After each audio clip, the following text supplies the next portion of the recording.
2018 Lamborghini Huracan Spyder Review. The good points of Lamborghini Huracan Spyder. Charismatic, naturally aspirated V10. True supercar looks and satisfaction. Surprisingly very easy to drive. Roof opens closes in 17 seconds. Very stiff structure helps handling. The bad points of Lamborghini Huracan Spyder. Firm seats, cramped cabin. Limited rear visibility. Rivals more cost-effective in some recoverable format. Rivals sharper they are driving. Driving modes can't be customized. The Lamborghini Huracan LP6104 Spyder may be the open-top roadster version in the Lamborghini Huracan Coupe. The Spyder carries a fabric folding roof and bespoke bodywork aft in the windscreen, even so the same high-tech carbon fiber and aluminum chassis, traction-enhancing four-wheel drive, and, crucially, the same 5.2-liter V10 petrol mounted behind the two-seater cabin, producing 602 bhp and 560 Nm of torque without needing any form of turbocharging. Unique V10 engine and four-wheel drive combo.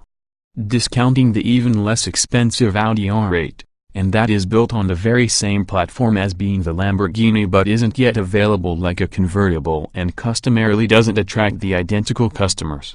The engine and four-wheel drive system are unique highlights with the Huracan Spyder inside the true junior supercar class. Both the rival Ferrari 488 Spyder and McLaren 650S Spyder are rear-wheel drive only and powered by turbocharged V8 engines. Some will reason that directing their power to the spine wheels helps to make the Ferrari and McLaren more exciting to push. However, the Lamborghini's engine, while feel older and certainly less efficient in some recoverable format, provides a far more charismatic experience, revving into a high 8,500 revolutions per minute, having an exceptionally exciting soundtrack. Besides, having four-driven wheels in many respects definitely makes the Huracan's performance more accessible, specifically in inclement weather. Buyers could also consider the Porsche 911 Turbo S, but much like the R8 this isn't really within the Lamborghini's class. Stunning convertible body. Buying an open-top supercar isn't almost going fast, it's also about looking great. As well as this, the Huracan Spyder simply excels. The transformation from coupe to convertible has turned an aggressive shape into something more sensual, along with a roof mechanism that can just 17 seconds to function. You can make by far the most of any break within the weather. The mechanism works while driving as much as 31 miles per hour, instead of demanding which you stay at a standstill. And if you're wondering why the Huracan merely has a fabric roof when rival Ferrari and McLaren come with a folding metal hardtop, Lamborghini says it hence the difference relating to the coupe and convertible models is apparent roof up or down, something that's important being a status symbol in many markets. There is simply single trim level at launch, though a less powerful rear-wheel drive-only version may follow when the Huracan coupe is any guide, as well as some stage Lamborghini is probably going to build a much more powerful variant, though to become frank, performance certainly isn't something the common Huracan Spyder is lacking. Extensive personalization options. Typically Lamborghini may also produce a amount of exclusive limited editions throughout a model's lifetime, but with the extensive options list and bespoke ad personam service, it's possible to create the Huracan as individual when you are.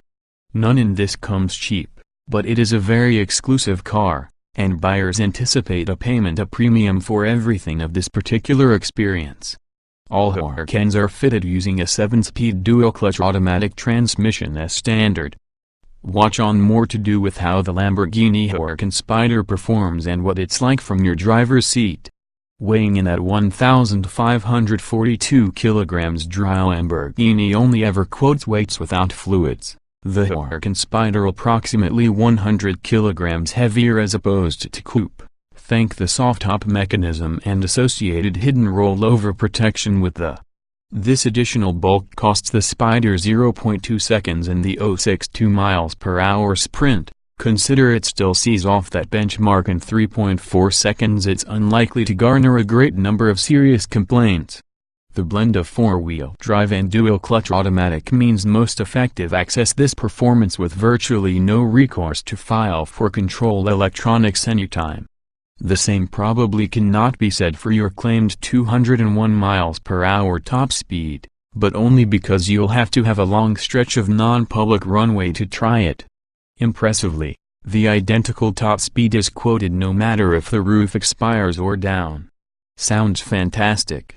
Its V10 engine makes an utterly fabulous noise, in case you switch from the normal Strada Street driving mode, through Anima button affixed to the central spoke on the steering wheel, into sport or even more aggressive Corsa race. Take a look at only get sharper throttle response and swifter gear changes but open valves inside the exhaust with an even louder experience. Some could find the popping and banging any time you lift off of the accelerator a little bit much, but we can't imagine many such buyers could be looking at this specific car anyway. Serious speed but simple they are driving. The gearbox may be fully automatic or you can make use of the fixed paddles behind the tire for manual control, activated either by pressing some control on the center console or switching to the Corsa driving mode. There is no gear selection lever. Just pull one in the paddles to travel from neutral to push, both of them to search back to neutral. Reverse is accessed by another button. Gear changes are crisp, and just seem to advance the faster you drive. And make no mistake, the Huracan Spyder is incredibly, really quick indeed. With peak torque at 6,500 revolutions per minute and peak power at 8,250 revolutions per minute. You need to really rev it to gain access to its maximum performance. But even on part throttle normally it takes your breath away, as the fast-driving nature in the V10 configuration means there is a constant, ever feel as if it's helping you to down. Perhaps by far the most surprising thing concerning the Huracan is merely how easy it is to push. That's not saying that the rival Ferrari and McLaren are especially difficult. Though the Lamborghini's sure-footed four-wheel drive feel quickly causes you to relax and confident in the driver's seat, while it takes only the mildest flex of one's right foot to remind you to definitely respect its outrageous performance. Muddying the waters slightly may be the optional dynamic steering. This is usually a variable ratio system that's designed being light and quick-witted at low speeds for making maneuvering out partying and parking simple, yet steady but very slow at high speeds for the motorway, in order for making the car less twitchy. The tricky bit is the fact such variance also can make the front end from the car feel inconsistent, and so slightly unnerving. However, this indicates the system continues to be updated between your introduction in the coupe and also the Spyder, and it truly is now a lot more convincingly weighted and much less prone to taking you unexpectedly. Good job. Though we'd always be inclined to stay with the conventional fixed ratio rack due to the greater consistency. The steering weighting also changes with all the driving mode, getting heavier while you switch out of Strada into Sport and Corsa. These two also provide their own electronic stability control and four-wheel drive settings, made to allow you to operate the car in a very more dynamic fashion. However, outright grip can be so high you have to push tough to explore this potential, so you'll rarely detect much difference within the road. Body roll and corners is barely discernible at road speeds, either. Regardless of how you plan to operate a vehicle, rest assured the typical fit carbon ceramic brakes offer exceptional stopping power, which more than comprises for their occasional slight grabbiness and tendency to squeal at low speeds. We've always raised the matter of visibility, seat travel and seat comfort. However, if you're able to tolerate or get used to this, the rest in the interior is basically worth the effort. Instead of your conventional gauge cluster, the Huracan comes with a digital screen with 3 display modes. While this is increasingly seen on Autos as well as other models, it can be still more likely to impress uninitiated passengers if you flip between dials, an enormous digital map display and also a mode that mixes both, ensuring that a college degree of familiarity becomes necessary from drivers. As the buttons to get this done are attached with the controls, they aren't clearly labeled as well as require long press to reach some functions.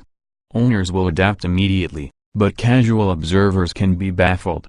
A small secondary screen around the center console displays additional engine information or, when activated, the climate control settings. Also for the steering wheel would be the Anima drive mode selection switch, a red rocker type control within the central wheel spoke, and also buttons for your indicators, wipers and main headlight beam. There aren't any conventional stalks by any means because Lamborghini fears they may interfere with gearshift paddles that are mounted within the steering column instead from the back on the wheel. It takes a serious amount of get used to this, especially the indicators, but you'll look for a similar setup in every modern Ferrari. Elsewhere, the cabin is often a striking mixture of bespoke toggle switches and familiar Audi-style controls. The layout in all fairness logical, although slot for CDs, remember those? Is relating to the seats on the back bulkhead, which often can require some dexterity. There's a substantial hexagonal theme throughout, plus a wide range of colors offered to accent everything to the seats for the dashboard. We've not driven a Huracan on the normal passive dampers, so is only able to comment within the optional magneto-or-heological variable system. While this is never precisely what you could call supple, the normal setting inside Strada driving mode delivers acceptable everyday comfort and do not feels harsh or crashy. Crank the car around Sport or Corsa and things have a lot firmer, but such would be the impressive stiffness with the roofless Spyder's carbon and aluminum structure that still allows the suspension to figure, refusing to vibrate or shudder except from the most extreme of circumstances. With a three-layer roof construction, Lamborghini claims the Spyder affords the exact same volume of refinement because coupe when the top is up. We detected a little wind rustle around the spine screen but would otherwise agree, but that's together with the understanding how the Huracan coupe isn't exactly essentially the most refined vehicle anyway. Certainly the Ferrari 488 and McLaren 650S tend to be polished normally indicate, but they do have folding hardtops as opposed to softtops.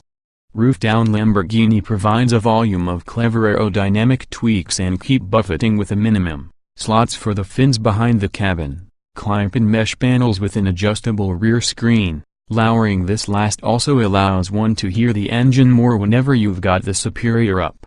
However, the conversion from coupe to convertible has resulted in many compromises. Not only is rear visibility severely restricted, particularly when checking blind spots, seat travel is reduced. This may force taller drivers and passengers to embrace a more upright position. The seats can be also notoriously hard, which could be an issue on longer journeys. There's only one trim level available here, but since you'd expect a large array of optional extras to increase the specification of your respective individual car.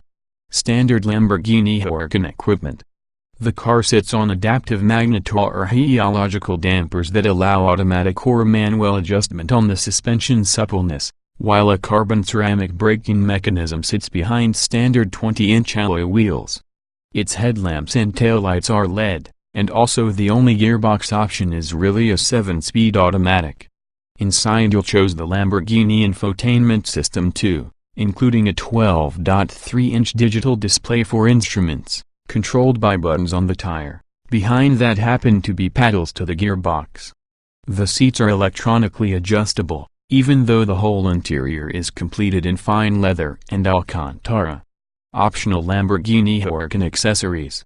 Popular options include 5 upholstery choices and 17 interior colors along with a mount of alloy wheel designs along with a sports exhaust. The electric roof can be purchased in black, brown and red, while you will discover 11 exterior paint finishes.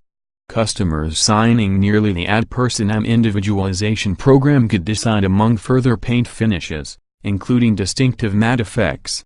Inside be able to specify a high-end surround sound music system, heated seats, cup holders, and customized luggage to match your car, all for additional cash. To have the most from the car, keen drivers will also be interested inside Lamborghini Dynamic Steering System, cruise control plus a set of winter tires. While quite a bit less high for the priority list for your Lamborghini Huracan as, say, a household hatchback, you will discover still a volume of safety systems installed to help keep occupants safe. Highlights include hidden automatic pop-up safety bars, adjustable stability and traction control using the animus switch, carbon ceramic brakes and also a brace of front and side airbags. We don't expect this car to become crash-tested by Euro NCAP, but we're confident the motorsport drive chassis would remain true well inside event of any sort of accident. The Lamborghini Huracan is usually a two-seater sports vehicle, so practicality never was going to get particularly high around the agenda here. Even the cup holders are optional extras. The boot is almost big enough to hold on to two soft bags, but if this can be a concern, it's probably cognizant of look elsewhere.